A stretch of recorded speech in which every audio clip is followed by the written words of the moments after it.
Nah, selanjutnya strategi apa sih kalau gitu yang harus kita jalanin untuk make sure bahwa Lebaran ini sukses?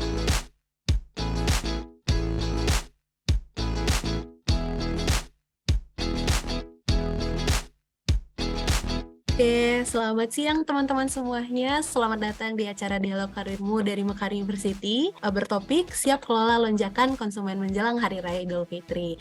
Wah, senang banget nih, ternyata nggak kerasa ya seminggu lagi kita mau Lebaran. Pengelolaan lonjakan permintaan konsumen itu seperti apa sih ketika menjelang Hari Raya Idul Fitri? Dan nanti aku bakal bincang-bincang bareng sama narasumber di siang hari ini nih, namanya Pak Ade Arifandi. Nanti kita akan kenalan lebih dalam lagi ya. Nama saya Ade, saya mendedikasikan hidup saya dan sepanjang hidup saya untuk di bidang retail. Seperti kita ketahui bahwa kondisi saat ini itu terbagi dua, sebelum COVID maupun sesudah saat ini, itu dalam masa pemulihan COVID. Sebelum COVID, yang namanya penjualan Lebaran itu rata-rata memberikan kontribusi lebih dari 50% untuk bisnis setiap perusahaan retail rata-rata. Bahkan ada yang sampai 70%. Jadi besar banget dan jadi penting banget momen Lebaran tersebut. Kondisi pada saat pandemi ini, segala sesuatunya bisa diprediksi dengan mudah ya, artinya meleset itu pun tidak terlalu jauh. Karena bisa dilihat trennya itu pun juga cukup stabil kenaikannya. Nah, terus pola konsumsi masyarakat pun juga bisa lebih mudah untuk dibaca. Masyarakat akan seperti apa, minatnya seperti apa, siapa yang penjualnya, terus dan kontribusi penjualan dari online sales pun juga masih tidak begitu besar. Dan daya beli masyarakat pun stabil, tidak ada goncangan apapun, in good condition ya, dalam kondisi yang bisa terbaca semuanya. Dan bagaimana sih perusahaan tersebut menetapkan budget belanja untuk persiapan menjelang Idul Fitri? Itu rata-rata boleh dibilang cukup agresif dan cukup optimis artinya. Itu sebelum kondisi COVID. Nah, tapi bagaimana setelah kondisi COVID? Ada kenaikan dari kondisi tahun sebelumnya selama COVID, tapi masih tidak seperti harapan. Masih artinya apa? Masih ada tidak kepastian. Sulit diprediksi untuk seperti apa maksudnya gitu loh. Kan apakah saya kalau beli barang ini banyak akan terjual dengan baik atau tidak ya? Takutnya jangan sampai nanti saya udah beli banyak, nyata pada akhir periode lebarannya barangnya nggak kejual. Pola konsumsi masyarakat juga berubah skala prioritasnya.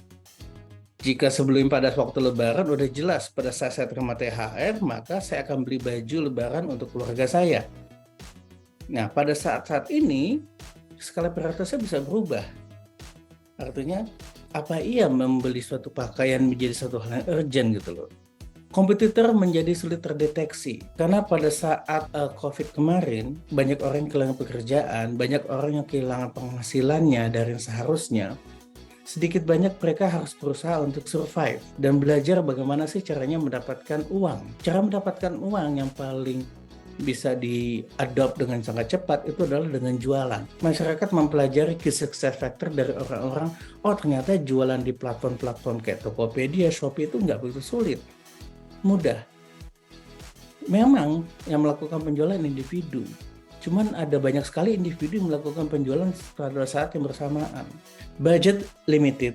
Setelah pandemi ini kemarin, cukup banyak perusahaannya yang cukup harus menguras banyak sumber daya finansial mereka hanya untuk survive. Terus apa sih faktor yang mempengaruhi permintaan pasar pada saat Idul Fitri ini?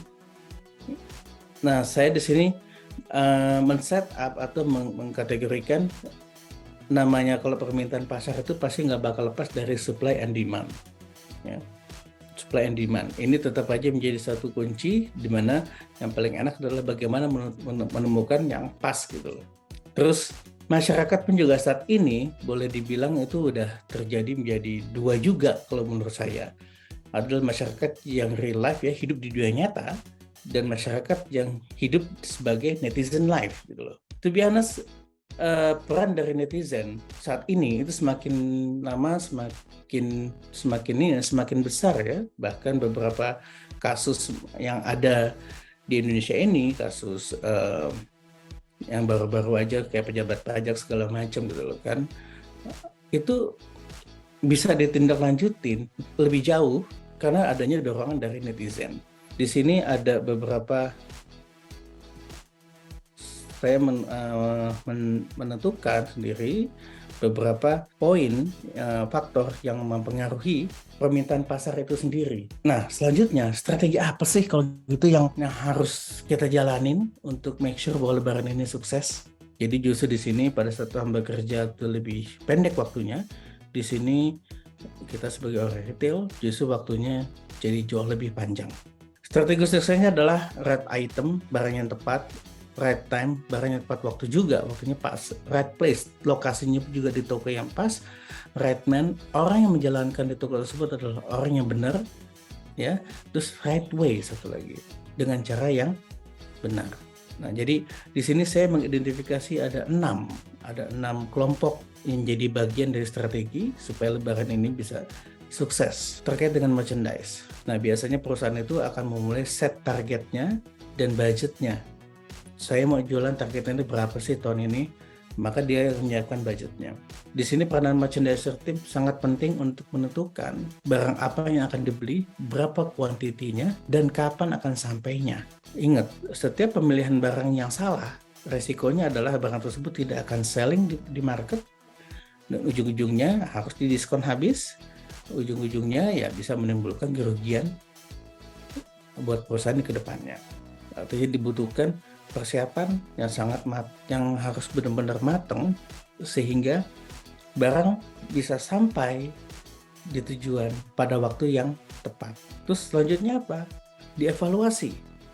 Bagaimana progres penjualan di setiap toko tersebut. Nah, disitulah peranan pentingnya koordinasi antar satu sama lain. Terus apalagi sih yang mesti dipersiapkan selain dari sisi barang merchandise tersebut? Yang selanjutnya adalah people, yaitu adalah orang. Orang itu memainkan sangat peranan penting. Kenapa? Karena suatu penjualan itu bisa terjadi ataupun bisa gagal karena individu yang ada di dalam toko. Karena peran dari individu yang ada di toko adalah mereka harus deliver service. Mereka lah yang melayani. Karena jika tidak, maka kita akan kehilangan cukup banyak penjualan dan image yang jelek juga dari customer bahwa pelayanan toko ini lambat. At the end, kedepannya dia tidak akan masuk lagi ke toko kita hanya karena pelayanannya, servisnya yang kurang memuaskan. Terus dari sisi visual merchandise sudah pasti tampilan toko tuh harus, ambience itu harus pas, harus sesuai dengan suasana yang kita lagi lebaran nih gitu loh. Selanjutnya adalah mengenai stockroom. Stockroom ini juga berkaitan juga dengan bagaimana bisa mendeliver kecepatan pelayanan bagi customer. Stockroom menjadi sangat urgent sekali karena pada saat kita memprediksi penjualan kita naik 5 kali lipat, mau tidak mau stok kita pun juga ikutan hampir mendekati angka tersebut. Stockroom penting karena berkaitan dengan menjaga kondisi barang, karena bagaimanapun juga customer juga tidak mau harus menerima barang yang kondisinya berantakan hanya karena handling di gudang itu tidak baik. Dan tetap aja yang diinginkan setiap pelanggan itu adalah service yang cepat. Poin selanjutnya adalah berkaitan dengan promosi. Promosi memainkan peranan penting. Sebelum kita melakukan promosi, kita mesti tahu apa yang mau kita highlight untuk barang promo lebaran. Jadi kita punya brand setup, ini yang akan jadi jagoan kita nih untuk lebaran ini. Biasanya pada saat itu akan inline juga dengan kapasitas stok yang dimiliki oleh setiap perusahaan.